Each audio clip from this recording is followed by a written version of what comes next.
Good afternoon, fellas. Right off the bat, I apologize if this audio is really crappy. I'm recording this in my car for reasons. I probably wouldn't have been able to get this video out today if I didn't do that, so yeah, I'm sorry if the audio is wacky. Sorry for any background noises. There are a ton of just driving sounds. Hopefully it isn't that bad. Also, I missed last week's video, but it was for a good reason. I had a lot of schoolwork. I had to do some artwork for a loved one's birthday that's coming up. Plus, on average, I got more work done in the last 2 weeks than I got in the week before that. I worked on it for 1.5 days a week. I worked for the Comic-Con 1.5 days a week rather than just one day, so that's good. Today's topic isn't necessarily a comic-related topic so much as it is an art thing in general. I wanted to speak about being tempted by other projects, because, oh boy, am I being tempted by other projects. I got a new story idea recently, and is new and shiny, and I barely know the characters, and these strangers are much more exciting to me than the characters in my comic, who I've known for, almost 3 years now I've known them for. So, I keep thinking about these new guys rather than the people who I should be thinking about. Usually this is a pretty easy fix if you're me. I'm pretty easily able to separate my characters from the art of my characters. I just have to motivate myself to sit down and draw it, which is an entirely different issue, but, for me, starting is the hardest part, at least when it comes to drawing. But sometimes that doesn't work. Sometimes I really just want to go off and imagine things about these new characters, and I end up accidentally abandoning my old story. And it is an accident. I still really want to tell this story. I still want to talk about Wren and Loke and everybody else who appears in the following story. It's just, I'm really into my other story right now. Now, my normal solution for this is to just wait it out. Whenever I'm worried I'm getting bored of one story in favor of another, I wait it out. And it all cycles right back around again. Usually it goes from the Pierce story to Wren's story to this story, and then to a horror story I want to do someday, but that's a long ways off, and then back to the Pierce story. And I guess now that I have this new story, it'll get incorporated somewhere in there. And this worked out pretty well in the past when I wasn't producing content exclusively for one story. Take a shot every time I say story. But I can't do that anymore. I have a comic and I gotta focus on it. So here's my tips for focusing on a project that your brain doesn't want to focus on.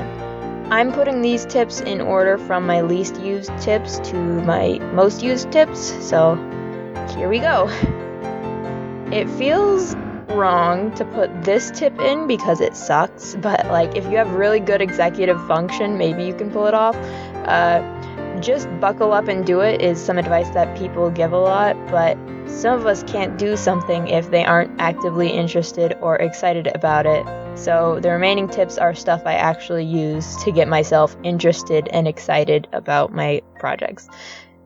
So one of them is to go back and look at your old work. I don't do this super often because a lot of my old work doesn't have much to do with the plot currently, but it can be helpful if you remind yourself, this is where I came from, this is what I'm doing.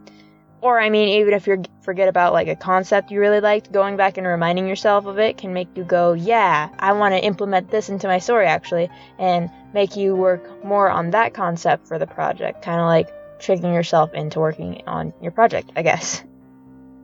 Write a little snippet of a character whose point of view you've never really explored. I guess this is only for people who also write as well as draw, if that's your thing. If they're a minor character in your story, write about what they think about all the major plot points that are occurring. Or, better yet, write from a main character's point of view who you've never explored, or maybe if you don't really like them. If you do that and you make them an active part of your story, you can get really pumped and excited to do more plot-relevant stuff with your project. I had to do a school paper recently. I had to write a piece of fiction, and I did it from Kelly's point of view, where I'd never really explored Kelly's specific point of view. And I wrote this piece, and I was like, hell yeah, I want to work on the Pierce stuff more. I want to see how Kelly would react to this, and I should have her and Alexandra interact more. I want to draw her in this situation. And it got me thinking about all these situations with Kelly that I wouldn't have otherwise wanted to explore. In a similar vein, working on a specific scene in your story you're most excited for can be a good way to get yourself pumped. Like, everyone has them. Those scenes you specifically based your story around. Everything else is just like the connective tissue. This is why you're telling your story, you know? It may seem counterintuitive to get that, like, those specific parts over with, but, you know, because once you're over, you'll be like, well, that's finished, I'm done now. But getting to these scenes you care about will make you realize how much you care about this story overall, or, you know, how much you care about these characters, or whatever it is you like about your project. I mean, you don't even have to finish the scene completely. You can just outline it or thumbnail it or whatever your preferred method of planning something is. And maybe you might want to finish it, but personally, whenever I really look forward to writing a scene, I don't usually finish it if I start it before everything else. I just put it, you know, I put the bones out there as something for me to look forward to. Now, this is a method I use a lot, but it may only work for some people because not everyone has theme songs for their characters. But if I'm really struggling to get back into the groove of working on one specific story, I typically listen to songs that I associate with that story. Like, I have a playlist of songs that all connect to one story, and they're all songs that I enjoy. So when I listen to that playlist and I enjoy those songs, I get inspired to work on that story. Because, I mean, the only reason I exercise is because I can listen to music and imagine my characters in different situations, you know, related to that music. I mean, if I'm being honest, I don't really have a specific playlist for every story. I really should make one, but some of the songs related to my stories aren't on Spotify, and I don't have YouTube Music, so I can't, like, use that. I mean, I don't even know if YouTube Music has a downloading feature. I typically download my playlist, so I'm kind of stuck there. No. We're not discussing music. We're discussing projects.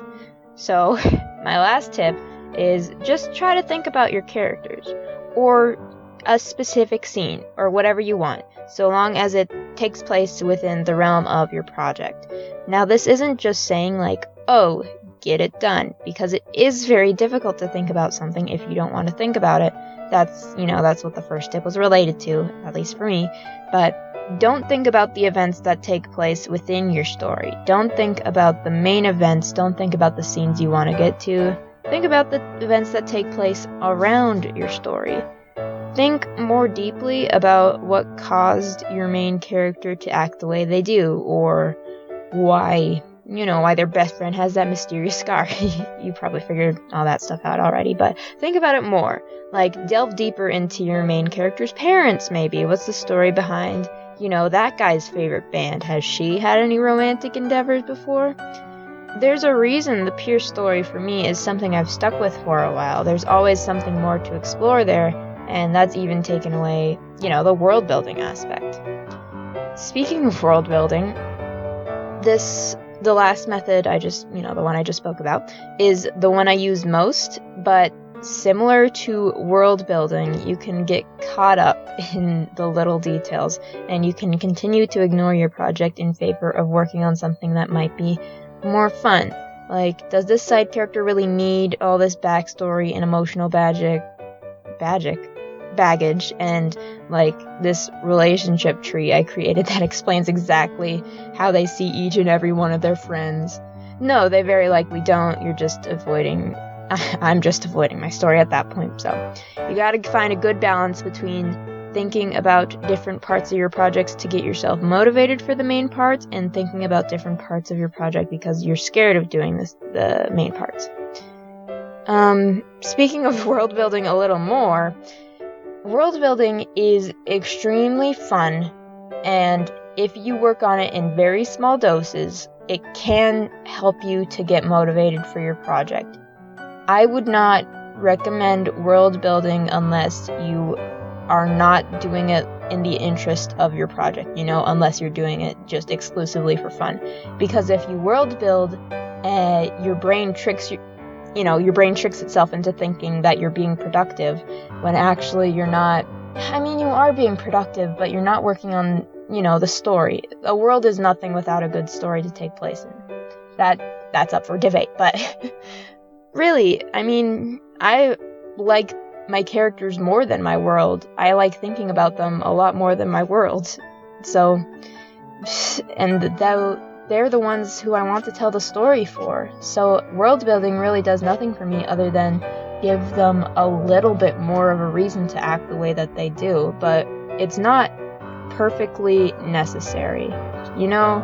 It's not something that it is something that can help you get into the groove of your story again, but you just gotta be careful with that kind of thing. And those are all my tips. I hope you find at least some of them helpful. I know I've never done like a massive project like my comic before, so maybe my tips aren't super helpful, but they're just what I fall back on when I need to get myself to focus. Anyways, I'm gonna go take a nap. See ya!